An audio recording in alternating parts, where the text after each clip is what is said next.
homes are just buildings are just taken down and just recreated into Starbucks and Chipotle. Like, it's funny because you can tell when certain areas are starting to be gentrified, because the first thing that goes up is a Starbucks and a Chipotle everywhere. And then in Winston, gosh, like coming back home, just the way the city has changed. Like, I drive around now and I'm like, wait, when did we get this? Like, when did we get that? But the other side of town still looks the same. Like, houses are dingy, and like they put money into certain areas to try to attract people in those areas. And they put up these $1 million home, like $1 million apartment in Winston-Salem. Like, I would have never, you could have never told me that was going to be a thing in 2020. And here we are. And then on the same, like not even a block later, you have people on the street, homeless and, you know, crackheads and everything else. So it's kind of like, it's like, where are you putting the money? Like, who's benefiting the most? Like, the people who should be poor are the ones who should be benefiting, but they're the ones being left behind. And then, of course, like you said, Keelan, everything is about opportunity, these new opportunities, but it's like, where do you put them once you take them out? Yeah, money can definitely not always be the best thing for some communities, but I mean, it should be. We are in a time where our impoverished network as Black folks never equate to the same level as that of a white family.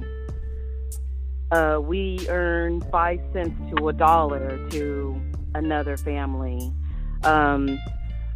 There is no equity that's built up, and this is going back generations and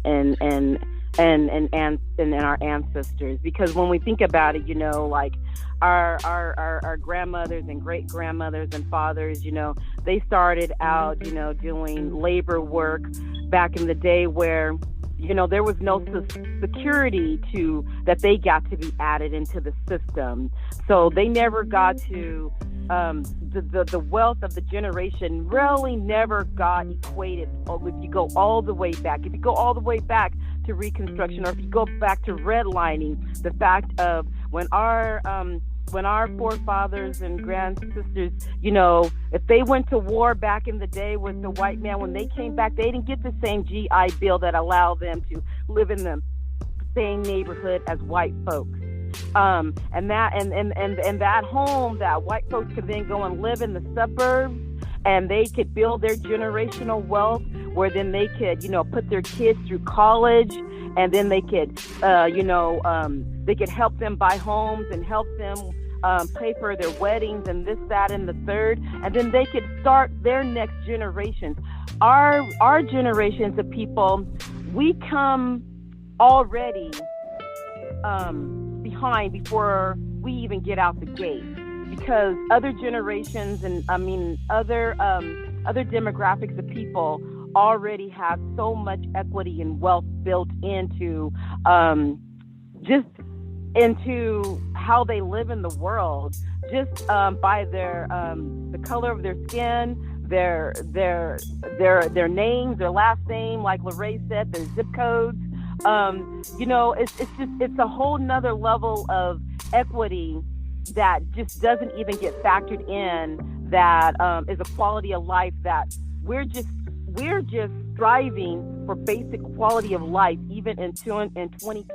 And I think what helps the community grow and succeed is just definitely the mindset to always want to learn, the mindset to ask questions and not be ashamed if you don't know anything. Even on this call, we're all from different places, but there's commonalities with us of wanting to be better and to be the best. So I definitely believe sharing the knowledge, the resources, learning how to apply it, not being afraid to ask questions, and just even like here, bigging each other up. Like, I think that's so important, because when you know you have the support and you know that if I don't know this thing, that I can find it somewhere in my community amongst commonality, there is hope. And then when there is hope, that changes your perspective. And then, you know, now you want to give others hope. You want to share that, and that branches out, and it's like a rippling effect. And from there, the wellness, not just financially, but just the totality of self, would be reached.